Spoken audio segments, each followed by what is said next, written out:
बच्चे सर यहाँ से नोएडा जा रहे हैं, मैंने बहुत सारे बच्चों से बात भी करी है, यहाँ पे किराया काफ़ी कम था, वहाँ उनको काफ़ी परेशानी हो रही है। इस पे क्या आपका अपील है सर? देखिए, नोएडा एक इंडस्ट्री है, वहाँ पर हब है, आईडी हब है। मैक्सिमम बच्चे जो वहाँ पर ऑलरेडी रह रहे हैं वो जॉब कर रहे हैं वहाँ पर, किसी न किसी सेक्टर में, किसी न किसी फील्ड में, किसी ऑफिस में जॉब कर रहे हैं। उनको रेंट देना इजी है।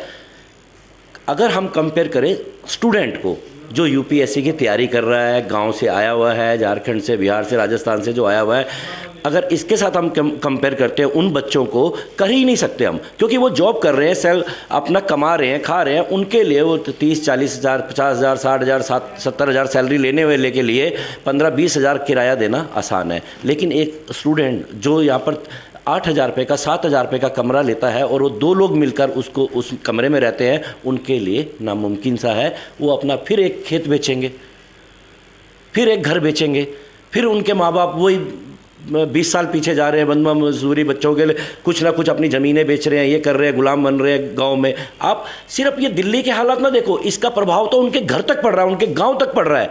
कहाँ से लाएगा वो बच्चा? लेकिन लाना पड़ेगा उसको, क्योंकि उसके माँ बाप ने 3-4-5 लाख रुपए उसकी फ़ीस में उसके भविष्य को सुधारने के लिए खर्च दिया है। अब वो ना पीछे हट सकता है ना आगे बढ़ सकता है, लेकिन उसको आगे तो बढ़ना ही पड़ेगा, चाहे वो किसी साहूकार से ब्याज में पैसा लेके दिल्ली में अपने बच्चे को पढ़ाए, चाहे वो अपनी खेत बेच के पढ़ाए, चाहे अपना मकान गिरवी रख के पढ़ाए। इस संदर्भ में मेरी हाथ जोड़ के विनती है कि ये 1 या 2 या 1,000, 2,000 या 10,000 लोगों का नहीं, 25, 30, 40 लाख लोगों का भविष्य इससे जुड़ा हुआ है।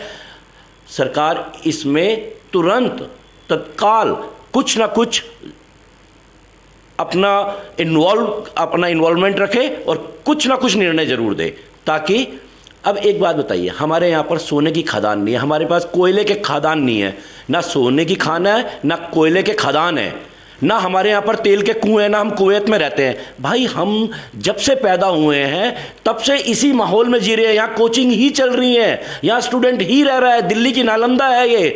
आप देश की नालंदा को नहीं बचा पाए, चलो कोई बात नहीं, देश गुलाम था, आप लोग आज़ाद नहीं थे, अब तो आज़ाद हो। अब हमें किस लिए गुलामी में डाल रहे हो आप लोग? अब तो हमें तो आज हम गुलामी के माहौल में रह रहे हैं। यहाँ पर जिस डिपार्टमेंट का जैसा मन करता है वैसा करता है। नोटिस देते हैं सीलिंग के लिए कि आप अपना ये हॉल खाली करिए, यहाँ पर कोचिंग मत चलाइए, यहाँ लाइब्रेरी मत चलाइए, यहाँ बच्चों को मत बिठाइए, अगर आप चलाएंगे तो हम आपका ये सेंटर सील कर देंगे।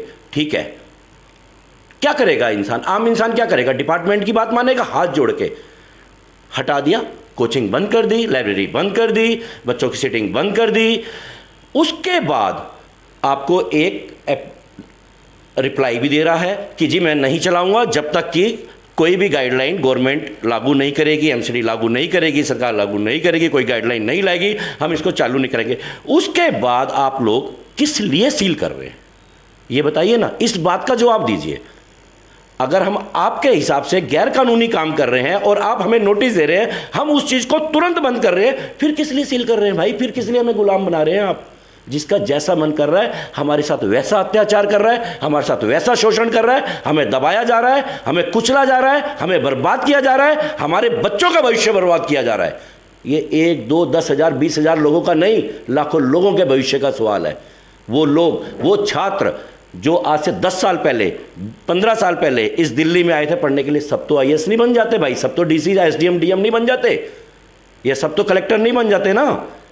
कुछ लोग किसी फील्ड में चले जाते हैं, कुछ लोग किसी फील्ड में चले जाते हैं जो नहीं कर पाते।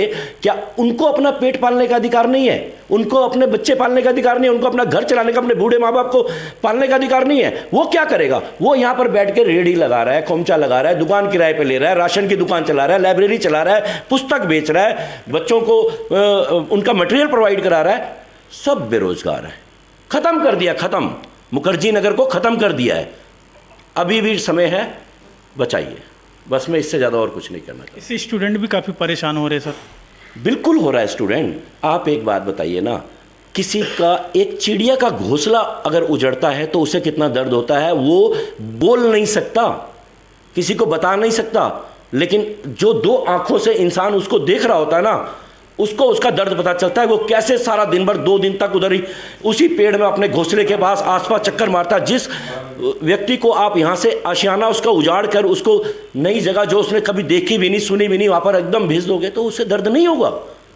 क्या वहाँ पर ब्रोकर नहीं है? क्या वहाँ पर उसको किराया नहीं देना पड़ रहा, डबल किराया देना पड़ रहा है? क्या आप इस बात से सहमत हैं? डबल से भी ज़्यादा देना पड़ता है दोस्त। क्या उसको यहाँ पर जो 50 रुपये में 40 रुपये में बच्चा खाना खा लेता, वो नोएडा के ग्लोरिया मॉल ऑफ इंडिया उस एरिया में वो खाना खा पाएगा 40 रुपये? नहीं सर, वहाँ पर पार्किंग 150 रुपये है, कैसे खा लेगा यार? आप किसी का तो सोचें। आपने लोकल रेजिडेंस को ख़त्म कर दिया, आपने स्टूडेंट को यहाँ से उजाड़ दिया, बाकी जो बच्चा यहाँ रह रहा है वो डरा हुआ है, सहमा हुआ है। बच्चे आके कहते हैं भैया हमारी सेफ्टी के लिए कल क्या होगा, हम यहाँ रहना चाहते हैं, हमारी सेफ्टी, यहाँ तो सारे चले जाएंगे, सुनसान हो जाएगा, कैसे रहेंगे?